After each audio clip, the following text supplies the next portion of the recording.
Welcome to this session on story mapping cultural heritage using Storymaps by ArcGIS Online, or ESRI. My name is Dr. Andy Holland, a research fellow in architectural heritage in the School of Civil Engineering at the University of Leeds. So ArcGIS Online is the online repository for ESRI's GIS tools. GIS is Geographical Information Systems. And if you haven't come across those before, they're a combination of the digital mapping and data. That allows that data to be used and that mapping to be used for analysis and to be able to create visualizations that tell stories in engaging and interesting ways. You need to have an ArcGIS Online account. Now, while during COVID-19, ESRI, who run ArcGIS, have made their online accounts free for students for the duration of the crisis. So if you sign up before June the 30th, you'll get ArcGIS Online for free until the 31st of August this year. And that includes all of their online tutorials. Here's the just follow this link. I'll include this link for to our participants in the course material. So go on there, get your free your free account, and you'll be able to use all the tools we're going to talk about today. So ArcGIS Online is the web portal for ESRI's GIS resources. It's a large repository of map layers, information layers, and it allows users to produce story maps as well in a variety of styles. So you can the three main styles that we're going to talk about are what's now referred to as story maps, or used to be called cascades. And then there are two forms of online presentation style for telling stories and giving tours that are based upon the previous iteration of this and we refer to that as ESRI Classic, but they're still available and you can still use them. And those are map tours and the journal style. We're going to go through all three of these and show some examples and explain the slight differences. And then at the end, we'll go through an example of using the current story map system you previously referred to as cascades to tell us a story about cultural heritage. All three of these allow you to present narratives about whatever your topic is, in our case, cultural heritage, and they allow you to blend a combination of maps, visualizations driven by data from within your maps or from external sources, graphs, videos, as well as written text that you've created and images. It's this blending that makes them powerful and useful for our purposes and for you to tell stories about cultural heritage in your local area. So let's start with a good example. We're going to go through the classic ESRI Classic methods first. And this is a story map tour, so the most basic level. And these are examples all come from ESRI's tutorial material that's available free online. I recommend that if you're interested in using story maps, you work your way through their material. There's far more tutorial material than I can possibly go through in this short session, and it's an invaluable resource. And since it's all been provided for free for students, then you might as well make use of it. So the example that we're going to look at is one created to tell the story of the assassination of Abraham Lincoln and the events that led up to it. So if we just get out of my presentation and we go to the web page, I've already preloaded it, and this is what it looks like on a web page. It provides you with a front page, and we can scroll and move around the map with the usual sort of scroll wheel and left mouse button. But it also tells has a series of stories, series of imagery along the bottom. Most of this is archive imagery, but there are also some contemporary images that have been added in to support that imagery. And each of these images has been uploaded with its location, so that it's longitude and latitude. Now, you can record those in advance as you collect your imagery, or in some of these cases, for instance, the Kirkwood House, for instance, here, if you know where that is on the map, you can just drag and drop an icon in there. And we'll show you how to do that later when we get to an example using Express Maps. But basically, it takes you through a story, and you can work your way through these by clicking on any of them, and it will bring up the image on the right hand side with some text and obviously where that image comes from, in this case the American Library of Congress. Or if we go back to the beginning, you can just work your way sequentially through by using the left and right arrows and follow the story through as it's presented. This is great for linear events, like for instance in this case, like where you want to work your way through with dates, and you'll notice they've got the dates in the text as part of the title down here, where you can bring together a series of events that are in a nice linear sequence, and you can present them and tell a very clear and engaging story. And you can start off in this, as in this case, with quite wide time scale. So we're talking about, the year around of 1865. And as you go further along and your story gets closer and closer into a particular event, in this case, then you can reduce that down to time on a particular day. And as you can tell, this moves us around, and as you highlight an image, it shows you where that is in terms of 3D space on the map. We can zoom in and look at the map, and the map layers. The one we were looking at initially is obviously a historic map that's been overlaid. You can see has been overlaid over the modern map. This has been they've done this by basically georeferencing and scaling this map to fit so that it matches the underlying base map. And that allows you to see, a really consistent, nice style that fits with the material that's being presented. But if you want to zoom in closer or kind of look at more at the current geography of, then we can zoom in further, and you can see the modern map underneath. And that's done by setting a zoom level at which the historic map is turned off. That's very useful for us if we're looking at much older historic cultural heritage and history, because Washington at the moment isn't, in terms of its grid structure, hasn't changed that much in terms of its monuments and buildings. Whereas if we were looking at an archaeological example, it might do, and it may be very useful to be able to flip between the modern map and some historic mapping in order to give people a sense of where ancient sites are located. So this is great for telling a nice linear story. So that's an example of a story tour. It's great for telling a linear story and for taking people through a series of events or a series of locations in a linear format. The next form is Storymap Journal. And this term works in a different way. So this is really good for thematic approaches to stories, especially where the locations that you're talking about are not closely related as they were in, for instance, the Storymap tour version we just looked at.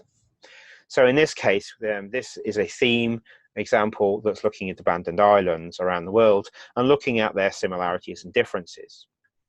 And instead of scrolling left to right, as the previous one did, this one scrolls downwards. And it also has links, so you can jump to various stages. If, for instance, you're only really interested in the sections of this web page that talk about Japan, then you can jump down to that. And those links make it really quick and easy to use, but they do also mean that you want to keep nice short sections. And as you scroll down on the left-hand side, the right-hand side, the imagery that you've got updates for each of those locations. You can also add in links, like this one here, link buttons that take you off and show you other information. In this case, this is satellite imagery coming from powered by Esri, coming from EarthStar's Esri OpenStreetMap contributions. And here we're looking at Bikini Atoll and the site of some nuclear testing. And again, just like the maps, you can scroll around and zoom in and out. Okay, and then as we move back down, it jumps back to our journal. So you can disappear off to links on using these buttons, but they don't take you away permanently. That you can come back. So as you can see, keep updating. You can have different imagery. This relies on you having enough imagery for each of these locations to be able to tell your story. But as you can see, they don't need very large amounts of text. They're good for doing thematic tours worldwide, but you can also use them in a much more confined space if you want, as an alternative to the photo tour. So for instance, on an archaeological site, you could have where you've got different sections of the site you'd like to talk about. You can give them a very brief overview with this system. So that's the journal style. They're good also for creating your own journal, so that your sections could be dates, and because of that linear scrolling, they work. Sequential time sequences work. However, you have to keep your dates to a limit, otherwise you end up with an enormously long journal. So those are all classic Esri Classic methods. They're still available. If you type Esri Classic Story Map into Google, it will take you to the right place. Alternatively, if you just type Story Map into Google, and you'll end up with the modern ArcGIS Story Map system, which, as I say, used to be called Cascade, and the classic Esri Story Maps are still linked from there, and there's this link underneath. So the modern system is called Cascades. It works very similar in some ways to the journal article, but with a little bit more freer options in terms of style and creation. And it creates scrolling narratives. These can be heavily data-driven, based off of data within a GIS layer or a map layer that you've created in ArcGIS, or they can be equally image-based or a mixture of the two. And the example that we've got here is an atlas of electricity in the US. I'm going to go through that in a moment, but they create a linear narrative with supporting content. They're great for incorporating the maps and 3D scenes that you've already created, and those can include static maps, particularly with historic mapping. They can be automated in a specific sequence by having the same map saved multiple times in ArcGIS with different layers over the top, and then transitioning from one to the other. They look like they're an automated sequence. Or you can make them freely interactive for your audience to explore. The advantage of these in some ways is that they are less linear than, for instance, the Story Map tour, and they allow your audience to explore a little bit more freely. So here's an atlas of electricity in America. Again, it's one of the examples linked off of Esri's tutorials. And as you can see, just staying on the front page, we've got multiple images that we rotate through. So you've got multiple images to start with. We can have sections of text that scroll either on the in the center of the screen, or they can occur at the left in boxes on the left-hand side that scroll. You can have lots of imagery and breaking up your text with captions. You can have subheadings. Now, this story map doesn't have the subheadings at the top as navigation. It just has the numbers of the essentially chapter or subheading numbers, but you can have the names instead if you want.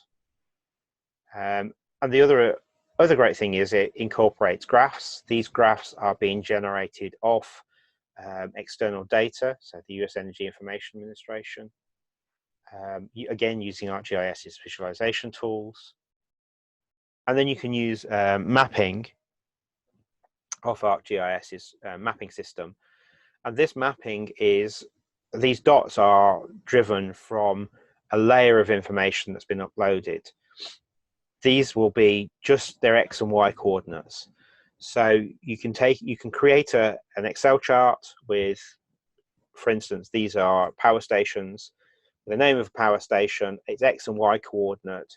You can have as many as you like of those. I think there's 7,500 here. Upload those as a map onto as a comma separated value file in ArcGIS.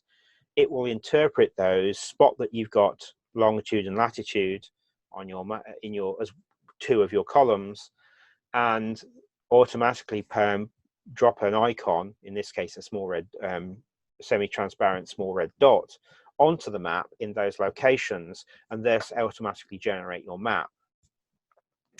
Because the person has made those dots slightly transparent, then where you've got lots of power stations together, right, for instance here near Los Angeles, then they overlay each other and you end up with what looks like a density map. So you can see, it's really good for visualizing clusters of information that are dense and where you've got more spread out examples. So this doesn't have to be power stations. You can imagine this would work really well for particular types of archaeological site. You could have one of your columns be a type category, and you can then color your dots by the unique values of that type category. So you could have Roman, Babylonian, etc. And then the system would automatically create the map, and you can then drop it into your story map. I'll give you an example of that later when we go through the example, my example of creating an ArcGIS story. And again, you can have text that scrolls up on the sides or sits in boxes. And here we've got an example where there are two maps that are very similar, and by making the style the same and sort of linking them from one section to the next, ArcGIS is intelligent enough to not move and to basically to see that as a transition from one map to the other, so it looks as if it's the same base map but with a new visualization on the top. So thinking about consistency is going to be important when you're creating this data. So that's Cascade. I'll go back to my presentation.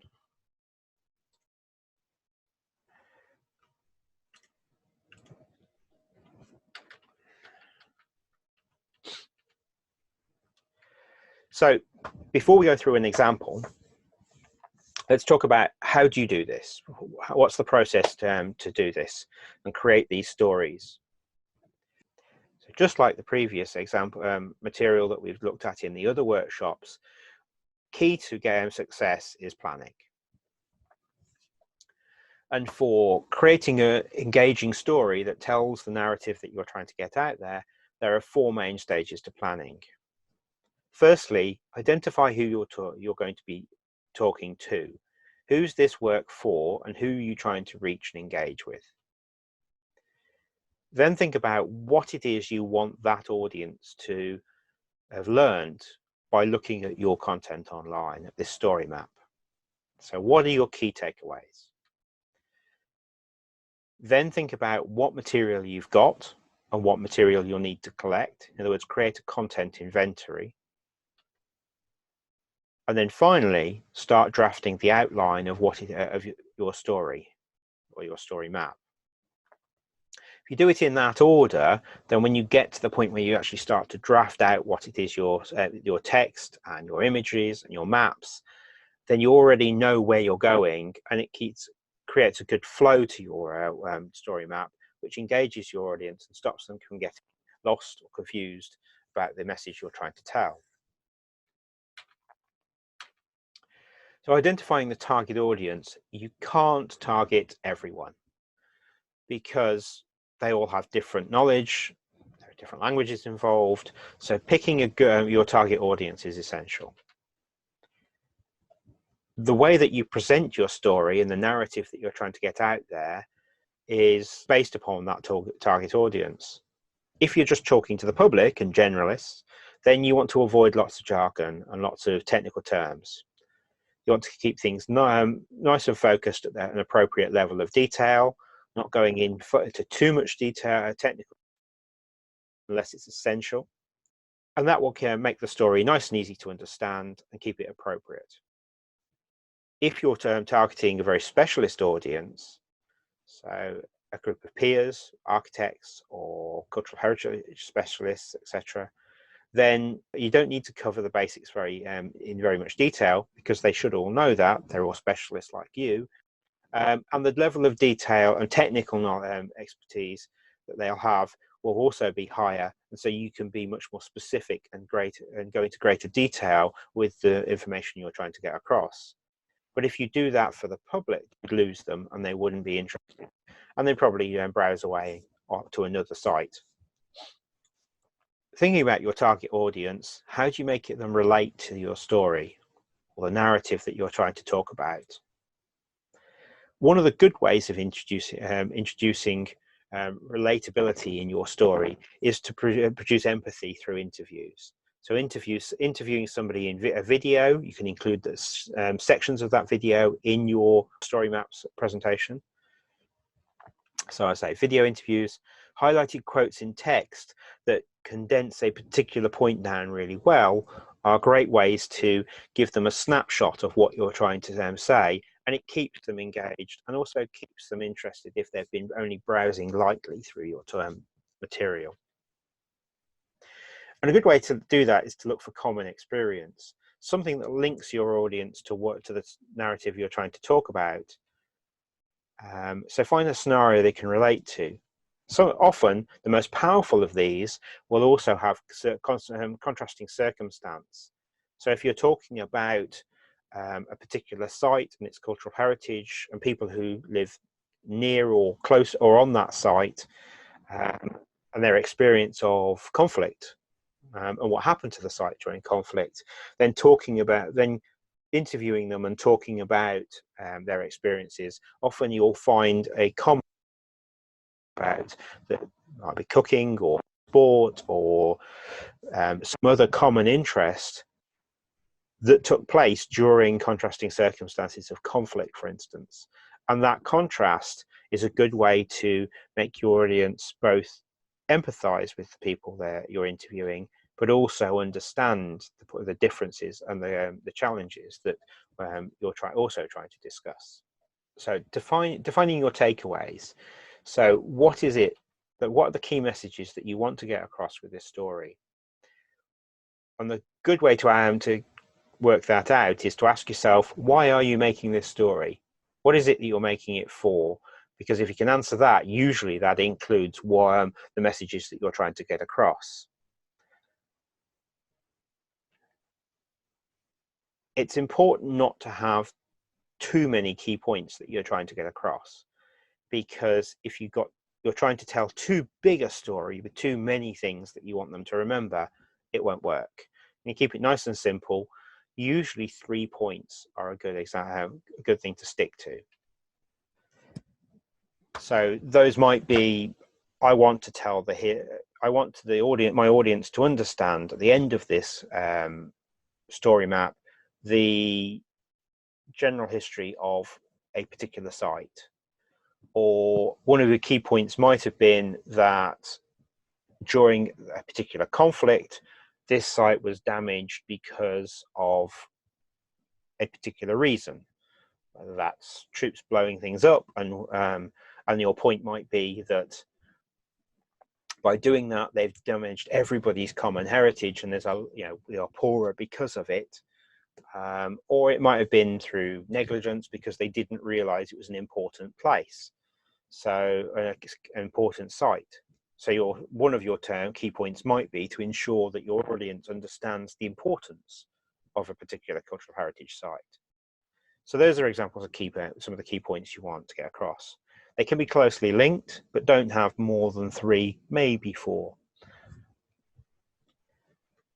Also, as part of defining your key messages, have a think about how you will determine whether you've been successful in getting those messages across. Maybe you're wanting your readers to do something. So if, for instance, you're creating a story to tell people and inform people about a particular cultural heritage site that's under threat from being damaged or redeveloped because people don't realize it's there, the indicator of success might be that people sign a petition or they post something on Facebook or social media and join a campaign. Those are really tangible methods of determining success. But sometimes this can be very difficult. So clicking on links to a campaign, a petition, or just a page on social media. You can also just do it something as simple as how many people came and visited your page, a visitor count. So whether they share it on social media is one way of measuring this. And so have a think about how you will determine whether you were successful. It might just be that more people came and visited your site, and that might be enough. So once you've decided what your key messages are, and you know what your audience you're talking to, now you need to look at the content you've already got and work out what material you're going to need to tell that story and to get those messages across to that particular audience. Some of which you may already have, and some of which you're going to have to go out and access and get. That material will probably come as visual assets, so images. They might be hard copy images, in which case you're going to need to digitize them with a scanner or a camera.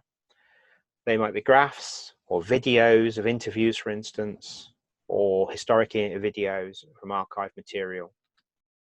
They might be data visualizations driven from maps or from graphs and data. And if you haven't already got those, you're going to need to generate them. So you're going to need the data to do that. You might have some links to appropriate online content that is associated with your story. And for each of that material that you've currently got, you need to also work out what you haven't got and what you're going to need, and also where you're going to get it and what the licensing on that is. Is it freely available to use for non-profit? In other words, it's a Creative Commons or it has some other licensing, in which case you need to collect notes of all of the licenses for all of those images. So if you've got 40 or 50 images, 2 or 3 weeks down the line, once you've gathered all this imagery in, you will not remember where each image came from and what its specific licensing terms are. So keep a list of them, a notebook or Excel chart or some other method of noting down the image name and its licensing, so that you can use it and your story map acknowledges those people who've created those images if you're using external imagery. Try to make sure you've got a mixture of media, a variety, so that the sequence of your story is illustrated in multiple ways. It keeps your audience engaged, and it gives them a variety of visual styles to grab their interest. If you're looking at imagery, so photos, etc., try to do a mix of image perspectives. Lots of wide general images are good, but sometimes you want close-in details in small images, whether that's a piece of carved stone or an object or a person's face. Those close-in details vary the imagery that they're looking at and the perspective and give a much richer feel to your story.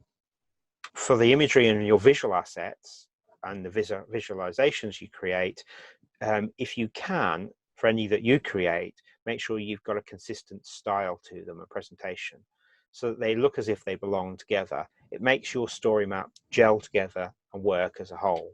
And finally, you can go on to drafting the structure.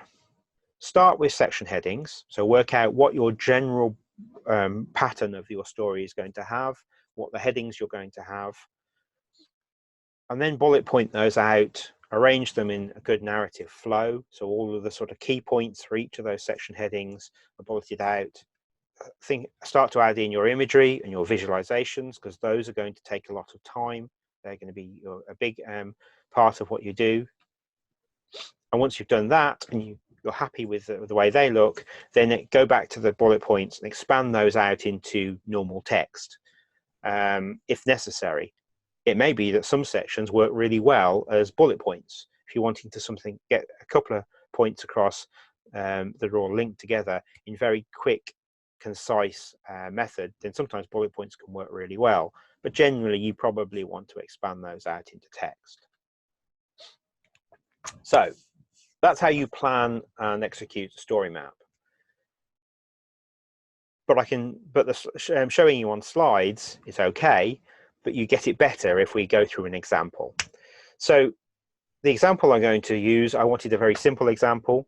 I didn't want to talk about Iraq because I'm not an expert in Iraq. You guys are. That's your expertise.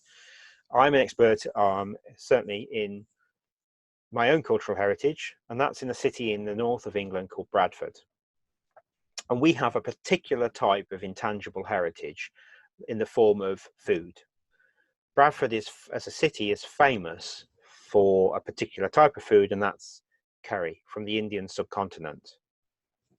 And the reason why Bradford has this huge concentration of restaurants that deal with one particular type of food, is bound up in our identity, based on Britain's colonial links, the place in world history, and the city's place in world history, as well as the city's industrial heritage, which obviously informs its architecture, and that architecture influences the way that food and intangible heritage is experienced in place or restaurant is in my city of Bradford is actually based upon those colonial links and the history of why this food ended up being. Heritage forms a huge part of our identity as Bradfordians. If you asked any person from Bradford to describe what Bradford's famous for, curry is the thing that's going to come up. There might be other things, but curry will probably nearly always be their first point. So how might I tell that story online? If I'm wanting to explain to people around the world why that happened, what the style of intangible food heritage is in Bradford, then a story map might be a really good way to go. So I'm going to take you through an example. So to do that, we want to go to ArcGIS Storymaps. And I've already actually created these story maps once as a way to test that this worked. But let's go ahead and ignore that and pretend I haven't. We'll go back and have a look at them in a while and create our story map. I click on Create Story Map, and it launches the ArcGIS Story Map Builder. So this is the start of your story, and you need to give it a title. So call as capital curry. You can give it a subtitle. Why curry?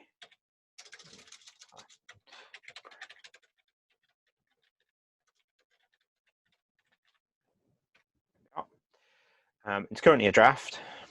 Now, that front page, okay, the text is fine, but it doesn't look all that good. We need an image or something to go in there. And I've collected together, I've done that content inventory and collected together lots of imagery that I want to use for this particular story map.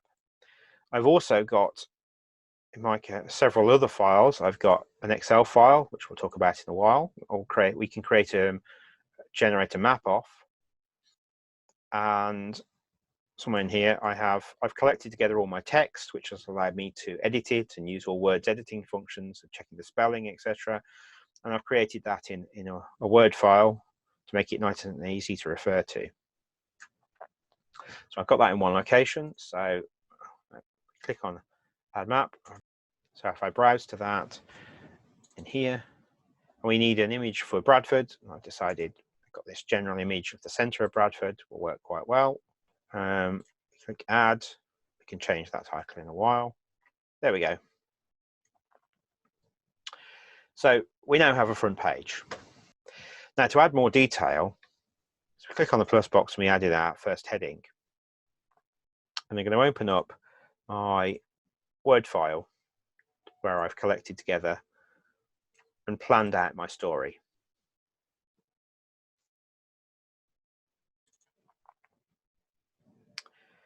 So the heading, text, you have to keep jumping back and forth between this. So let's start with the history of Bradford.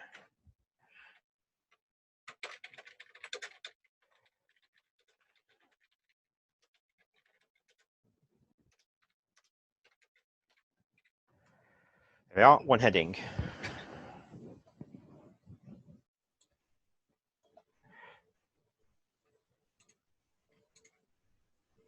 Now, if I can have a long heading, so history, Curry and Bradford. Where did it all begin? I think it's probably more a subheading. So if I have such a long heading, when I create my subheadings and sort of navigation menu, it will appear up at the top, and that will be a bit long. So if we take the last bit, we can add a subheading and drop that in. We can change the way that they appear later. So we want to add some text. And we've already prepared the text here. So some information about Bradford itself and its industrial past, and the fact that Bradford's a textile industry city, and that's because of its location.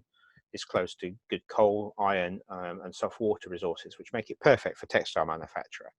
And you think, what's textiles got to do with Curry? Well, that's the story we're going to be getting across. And that's one of my key points about why Curry is associated with Bradford.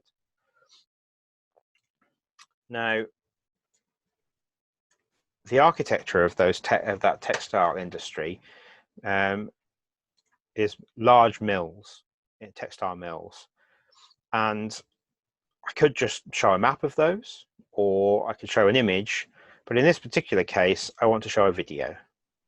So I can upload a video of my own, and it will add it to the ArcGIS, or I can share a link. And in this case, I'm going to use somebody else's video for the purposes of this example, which somebody has recorded some really lovely drone imagery of one of the mills in Bradford.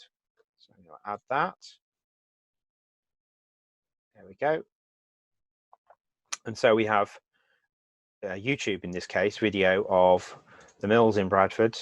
I'm going to turn the mute on. Now it should remember that I've muted it when it displays this to the people, because I think the scrolling view from in the video without the sound probably works better. Now I could leave that as just sitting in the middle of the text there. I can make it very large so it covers the whole the text and adds a section in and of itself. I can do something in between that makes it a medium size. I can make it sit to one side and the text would wrap around it, or I can make it a little panel, and they call that a card. So this essentially creates a link to it, so it's not dynamic. Now I prefer the embedded version, and I quite like the medium size, so I'll leave it there like that.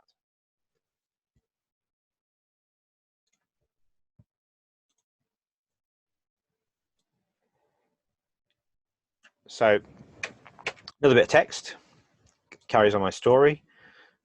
So we click there, we hit paragraph, we add some more text.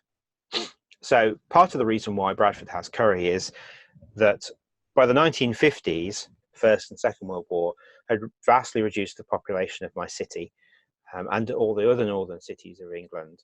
Bradford lost about 40,000 young men and boys in the First World War and nearly as many in the Second. And those men and boys would normally have been working in the textile industry. So we've got a paragraph about that in here.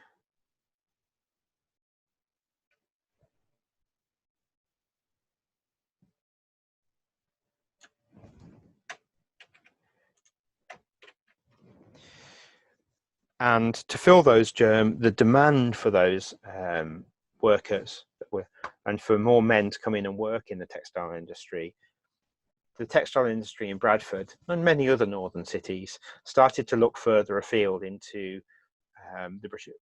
the territories of the British Empire, and particularly in this case to areas where people were wanting to move and emigrate anyway. And in Bradford's case, the area they looked was Kashmir, on the border of India and Pakistan, and those came in two waves.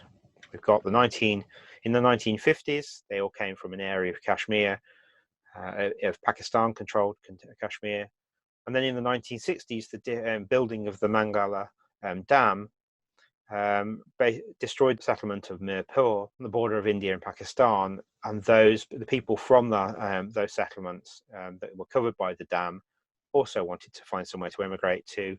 And the first wave was from not very far away from there, so they knew about Bradford, and some of them had relatives here. So you have a second wave of people coming in. However, that long bit of text could do with being broken up by something, and since we're talking about the two world wars, Bradford has a very distinctive war memorial, and somebody I know happens to have created a photogrammetric model using the same tools we were talking about in the photogrammetry session, and has uploaded that to Sketchfab. Because they've done that, I can embed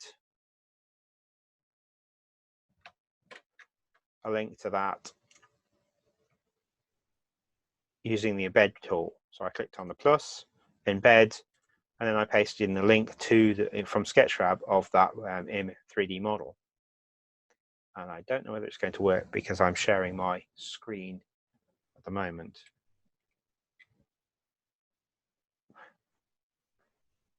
Sometimes this is a little awkward to work if I'm streaming sessions online like I am at the moment. It works if I'm not doing so. There we go. I don't think that's what we want. So let's have a quick look at Sketchfab. If we paste the link in, there's the model.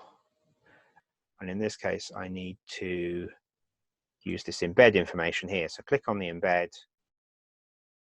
And if I click on the code, it copies it to the clipboard or and I can then go back to my story map. So we go click plus embed, and we paste in the embed code. There we go. Press save. There we are, and it works this time.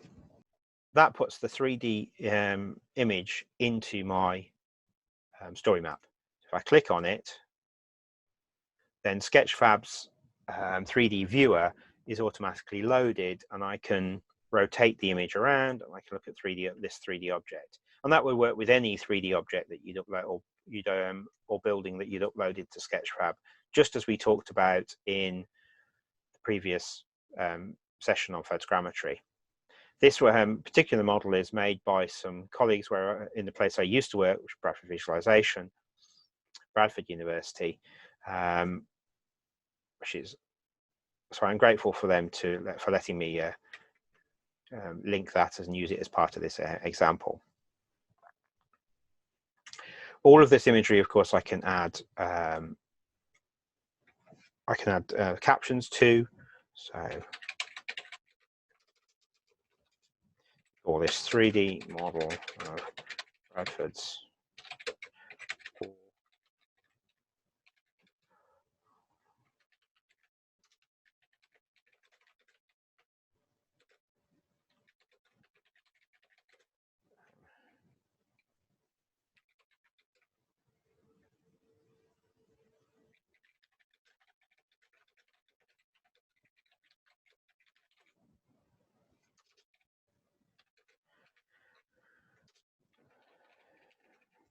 And you can include license information here.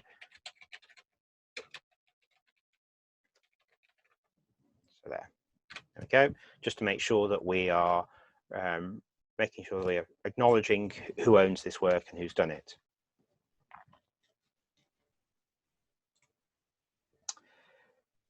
So far we've got text, we've got video, we've got some 3D imagery. But ArcGIS is really about mapping. So for our audience, explaining why Kashmir and Mirpur might be important, maybe a map would be a good way to go. So let's add a map. So we press plus, we go to map, and we have two ways of adding a map. We can use a map that we've previously created, and these are a few of mine that I've been using on other projects, and that would work. Or alternatively, we can add a map and create it now on the website using the sort of light version of ArcGIS mapping, which is called Express Map. Click on Express Map, and it loads up a map of the world. So if I zoomed into this much and I press done, that's the view of the map that would appear in my story map. If I was only interested in, for instance, if I was telling the story of something in Iraq and I only wanted to show the area around Baghdad, then if I zoom into there and press done, it will, when it comes up in the story map, that's the zoom level it will start at, which is very, very useful. Really easy to do. You don't have to set any particular settings. You just choose the zoom level or using the scroll wheel, just like you would in Google Maps or any other online mapping system. So this is India and Pakistan, and Kashmir is up here. We want to draw to show our audience where Pakistan administered Kashmir is, if they don't know. So we could just put a dot in the middle of it, but that doesn't really tell them, because most of the people who came to Bradford came from down in this area of Kashmir, not up here in the north. So we have a choice. We could put a dot, those are point data, or we can use a polygon. There are two methods of creating polygons. You can draw an area by clicking clicking the corners. This is great for sort of rectangles and squares and regular shapes, or we can do it freehand. So to show that shape, firstly, I probably have to zoom out a little bit to be able to see the whole of the area, the shape I want. Otherwise, I can struggle to draw it. Use the free hand draw. If I hold the left mouse button, I can draw around the area I want to draw. And obviously, I'm doing this very quickly. You could do it a lot slower and take your time over it to get a much better result. In Pakistan, administered Kashmir includes this long thin bit. Oh, oops, that's the problems. If you make a mistake, you have to start again, which is frustrating. There we go. Draw around the boundary.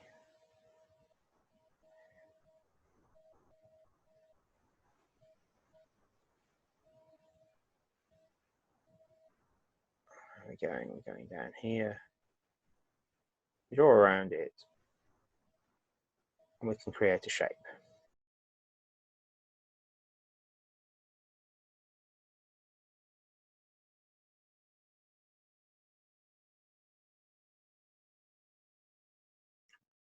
So that's a rather bad drawing round because I slipped, and you have to ignore this section here. But we've created an area that we can now use to illustrate our map. We give it a name. So Pakistan administered Kashmir. We can give it a description.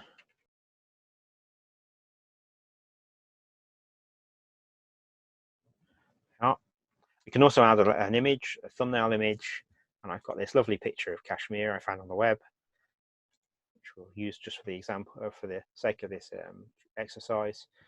And if I press done, then that is now pop-up information, and the information that I put in, the title and the description and the image, will pop up when people highlight over the top of it in our story map.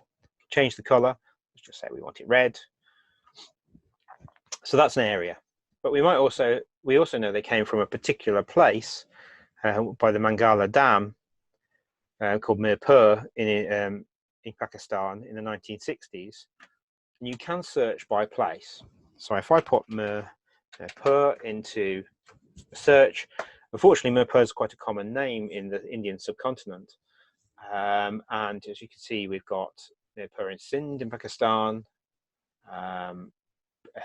occurring 3 times with different versions of the name.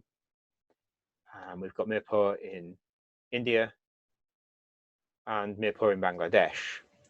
Ironically, none of these are the one I want, because Mirpur is now under the dam and therefore it doesn't occur in modern mapping. But I do know that the dam is called Mangla. So if I go for Mangla Dam Colony, it puts a dot on the map near there. Now, actually the area I want is under the water, but that doesn't really matter because the scale we're going to be looking at, the difference won't matter. So I can just add that to the map as a point. I could have just found the location and dragged a point on myself and given the information. But up here, for instance, I don't want to call it the Mangala Dam. I want to explain that it's Mirpur in Azad in Kashmir. And again, we can add an image. And somewhere I've got a historic image of Mirpur. Press done, and that adds that as a little point. Now, so when we go to zoom out to the scale we're really interested in, which is about that, because we want to show that these people came from this region to Bradford, that's fine. But what we want to do is talk about movement of people, so we can add arrows. So you can add illustration arrows. Oh, come here.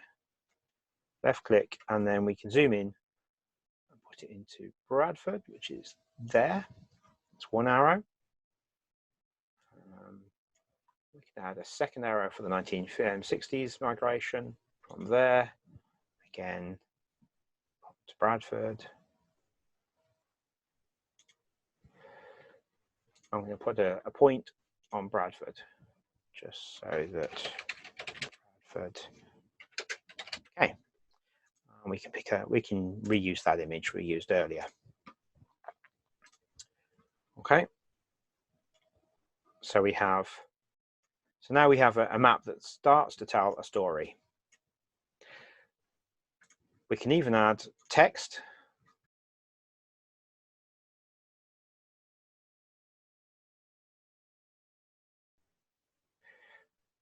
We can change the style, have white background, or we can just have it blank background.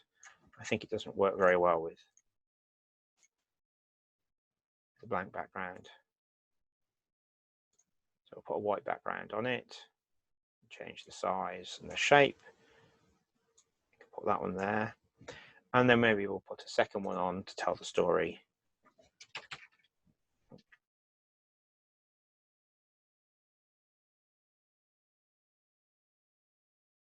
Okay, again, we make it consistent so it all looks the same. We put that one,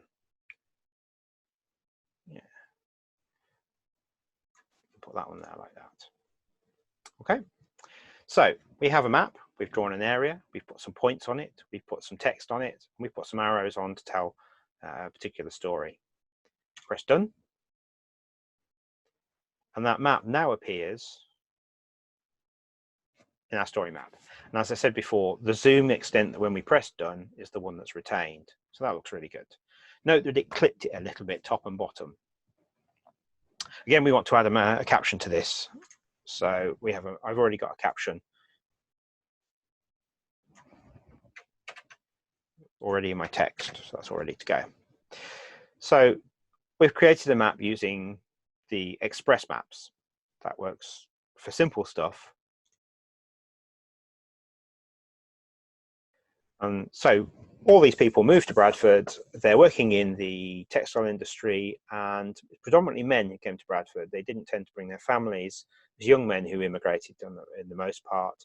And so they're feeling rather homesick. And so several entrepreneurs began to set up businesses to cater to these people.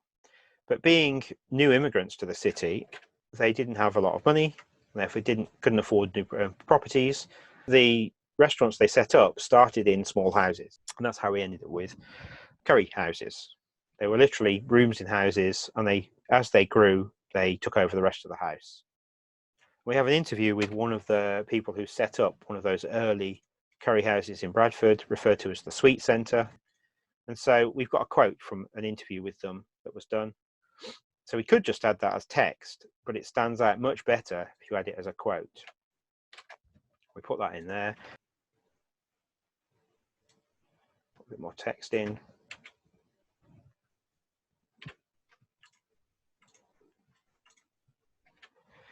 So at the moment, we've got text, maps, 3D imagery, videos, and some quotes.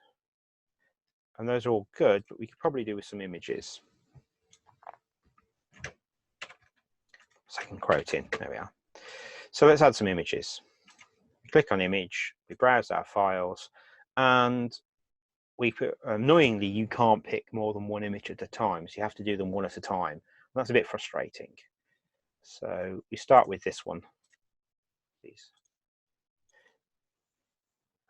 And then we can add some more images, browse.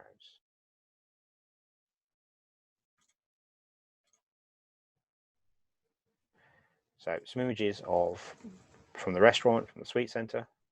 So again, a range of these are nice and close-ups. So we've got large, sort of broad general shots. We've got 3D to keep people interested, and maps. Now we've got some nice detail images, which varying this perspective.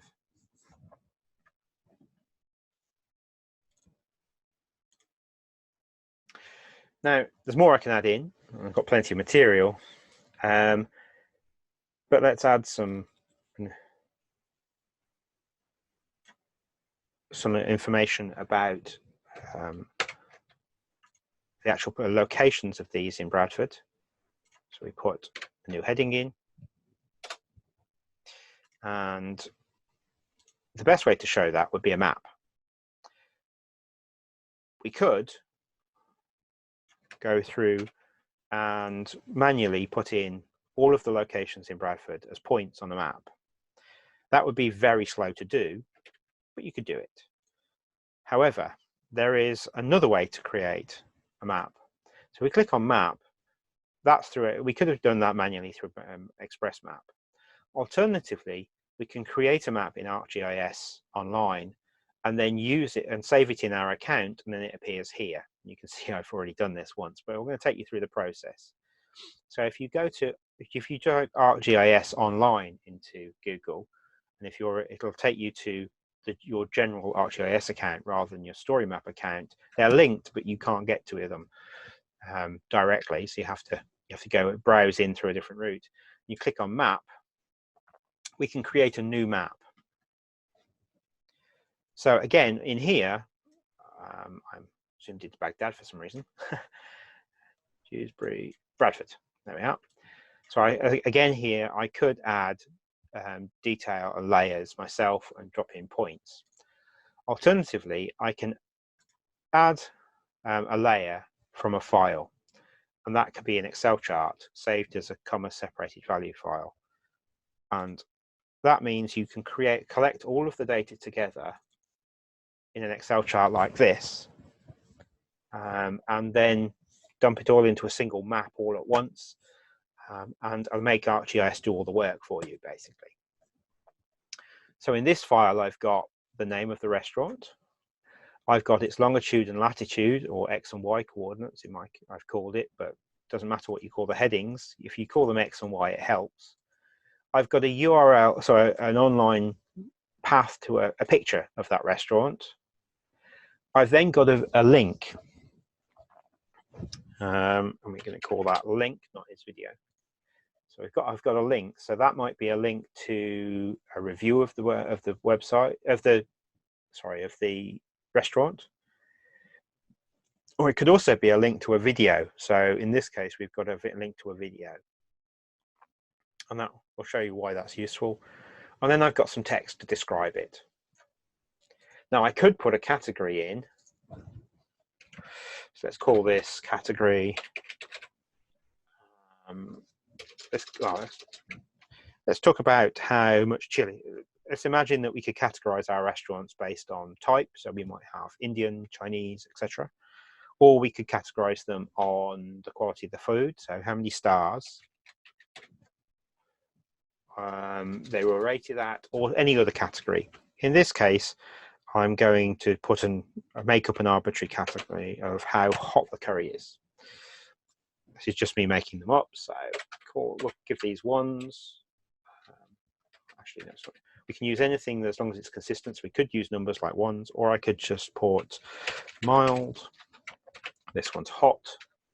This one's mild. And as long as they're the same, then it will put them in the same category. International is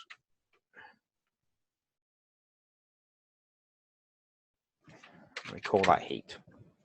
So it doesn't matter what data you've got in, as long as these categories along the top are unique, so you don't have repeating names in your column headers.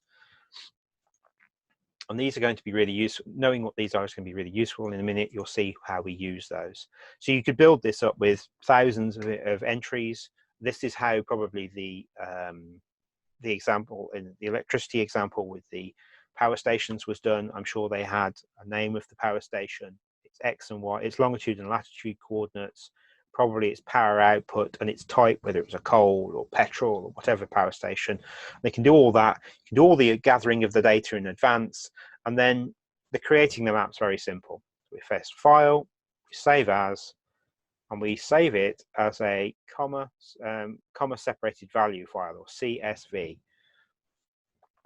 We can call it anything we like. We can call this curry, press save, and it's now in here as curry.csv. So we go back to ArcGIS, we can go add a layer from a file, we choose the file, we choose curry, press open, we press import. And you see what it's done is put lots of dots on the map. Now currently it's using the name column as the unique identifier. So it's giving it each entry that has a unique value in that column as a different color. We don't want to do that because they're all unique, because they all got the different names, but we can change which column it does that on. So we change that to heat. If you remember, that was the category we gave it. And we've got hot and mild as our two colors. Happens to put them as red for hot and blue for mild, and I like that. I'll leave that as it is. But if I wanted to change that, I could click on options, and I could change the colors in here just by clicking on these and editing them. Thinking about it, and I want to change the symbol to be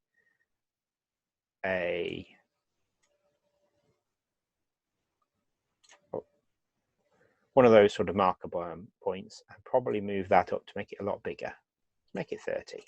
How big's 30? 30 looks okay. Oh, and I wanted them different colors, didn't I? So I have a red one for the hot ones.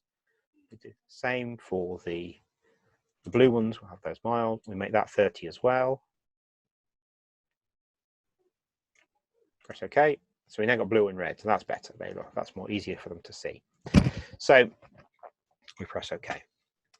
So we press done, and that's created the map, and that's okay. But we want to be able to click on these and get some of the information that was in that Excel chart. So if we go to the three little dots, and we configure pop-ups, and that brings up this information. And what you're doing here in the left-hand little window section is telling it how to deal with the information it's got and to display it for all of them. So you're creating basically a pattern for how it displays things. So we want it to display description from one field only, because we've got a description field. So click that. The pop-up title is going to be the name. So that's anything in these brackets is the column header from our Excel chart. So name, Y, X is that's automatically used as the location. Pick URL, link, description, and heat are our headers. And so name is in brackets, and that's going to be what each one it uses. But we also want to add some media. So if we click add, click image, then the title, again, we probably want to use the name of this. So if we click this plus button, we can choose the columns from our original Excel chart and use name. The caption,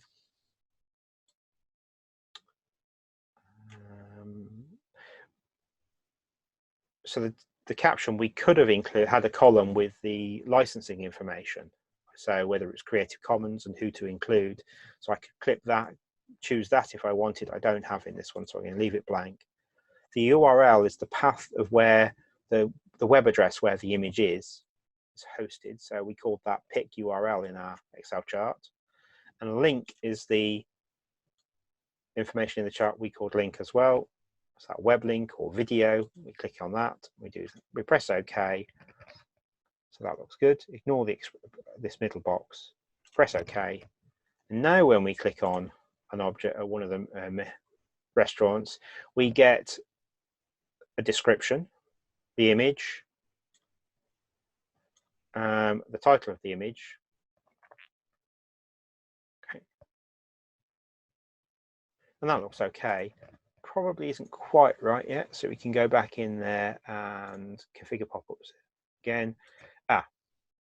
If we edit that, so we put the name in, but we left image 1 in, and so all of them will say image 1. We don't want that, so we get rid of that. Okay, so you can edit them, check they work. It's not updated because I haven't pressed OK yet. Now when I click on it, it just shows the name of the restaurant. I could leave it blank and there would be nothing in there. Okay, so that's a map. Now I have to save it, so I say save as, give it a title, in this case carry map 2, because I've already created this before. It needs some tags, which is annoying, and if you type something and then delete it, then you can choose a tab. In my case it's a story map. I'm just going to put story map as one of my tags. Curry houses of Bradford as my summary, and save it, and you save it in your own personal folder, but you can save it elsewhere as well. Press save, and that's that map created. If I go back to my story map, I could go back into it because it's timed out, and I want to add that map into my story. I can do that now. When I press add map, then it appears in my content. It appears as the most recent one. So I can click on that map, and it loads it up in Map Express. So I can add more information if I wanted. So I could add shapes and lines and things in here. But I'm quite happy with this. And also I can change the zoom level. So I can zoom into a particular area. And I'm happy with that. So I'm going to press place map. And there we are. And it appears in my story map. Again, I can change how it appears, whether it appears small or a very large map. And if you've got lots of data, a large map will do.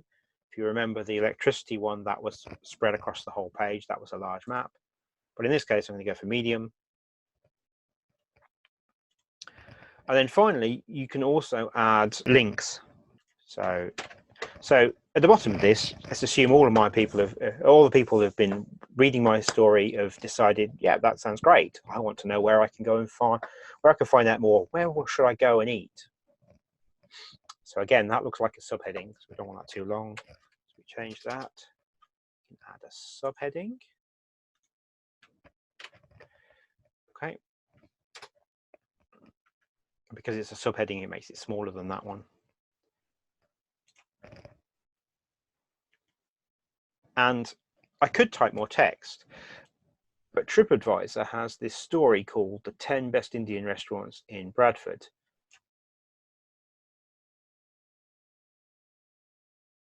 So we can include a link. So we've got, bullet lists, quotes, headings, paragraphs. We have images, videos, maps. But to include a link to another site, we can embed it. We type the address in and press save, and it will pull a little bit of information about that story from that link. So in this case, it includes it as a little box like that. Or again, we can have it as interactive window. So we could have it as a large window, almost like they can scroll around in. They can read through so this is good for things like this, where you've got reviews. You can have it much larger, or you can just have it as a link. And when they click on that, it will take them to where they want to go. You can see we've created a fairly quick story that tells a story about something. Now, before we press publish, we can click on the design point, and we can change the way it lays out. So we can have side-by-side information for the title, or we could have it that way around as more traditional style, but I quite like the full version. You can choose whether you can have sub-navigation within the field, and so if you turn this on, all of your headings you've inserted now become links here. Credits on the bottom, whether you include them or not. You can change the style, so we could go for a style called Misa, which looks a bit more like this. And the maps will also update. So the color of the maps, you notice, matches the background. So they're all integrated. We can pick tidal, for instance. I quite like the blue. And again, the map updates. And I rather like the blue, so I think I'm going to leave the blue on. And there are other styles as well. So slate was the one. I think slate was the one we were working on initially. Ridgeline's quite a sort of green color, but I like tidal, so I'm going to put my tidal on. And you'll notice also the quotes look different if you use different formats. That's the design stage, and if we do here, and I've realized that I've put quotes around some of my quotes and not around others, so with those boxes around, they don't need it. There we go. The other thing I've noticed is that first part here, we obviously, when we inserted it, we didn't insert it as a title. So we can change things. So I can say, right, that is currently showing up as just text, but it should be a title. So I click on the TT and it adds it, and now it adds it in here into my subheadings. So the subheadings allow you to jump about, which is great. Navigation through your story. The other thing is, I've noticed that you might want to. So the other thing I've noticed is you might want to move things around. So in this case, let's just say that those images are a bit close together. Why don't we move one of those further up? So when you hover over an image, you get these dots at the side. If you left click on that, you can move them up. Let's move them up. Let's pop that one in there. So editing your site is easy. You can move around. Also, I noticed here, I've left those the double dots in from that caption. Must have made a mistake when I was copying it from the Word file. Quick delete, and it's edited. So it's very easy to edit, very easy to move things around. You can update images and you can change the style. So let's say, actually, that doesn't look a bit right. It's a bit too big. So let's make it smaller. Okay. And when we're happy, we can press preview and have a look at it. So this is what it's going to look like in your website. Okay. Very simple. And as we click on here, we can see these pop up. You'll also notice that the style of these has also changed when we picked the other styles. So the color of the fonts and the size of the fonts was also altered because it's pulling, this base map is providing data, but ArcGIS Storymaps is creating the style of all the text. Okay.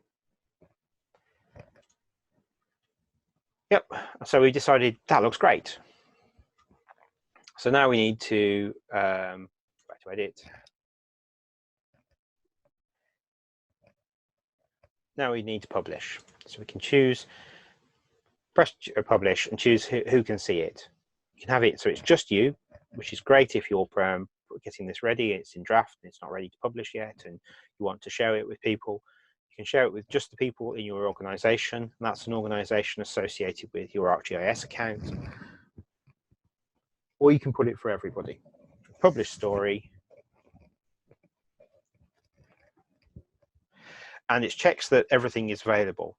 And because my map wasn't made available to everybody that I created with from the Excel chart, for it to work in this, I need to make that public as well. And it's spotted that and it's saying, are you sure you want to change that? So yes, I share those items as well. And that makes sure there are no problems. And it's now publishing the story. We give it a moment. And now, so this is your published story. Now, that's all very well. You have it on Storymaps. And it shows up in your, go to my profile.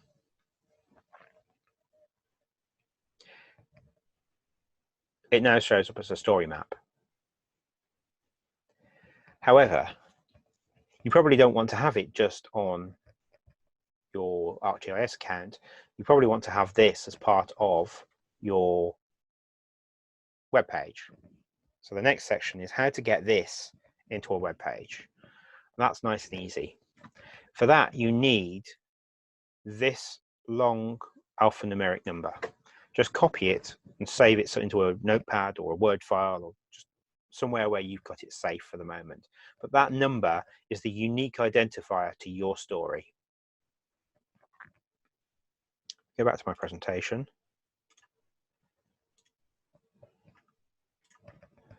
So to get your story map that you've created into your website, then you need to add it in as something, a sort of block of code.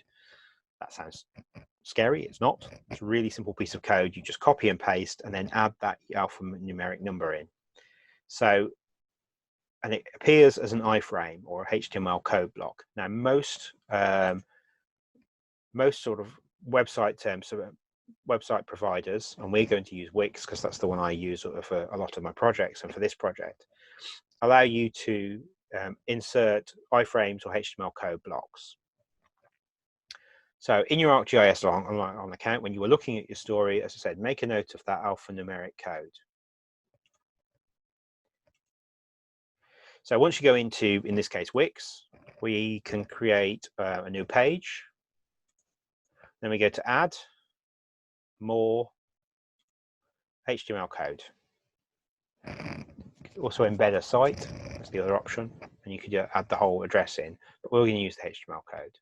And this should work for most providers, things like Squarespace, Wix, Doodle, and the other sort of website providers. In our case, we draw a box. We draw a box to say where that HTML code is going to go. It looks like this. And then we click on the enter code. And we paste in this bit of code. And that's it. That's all you need is this bit of code.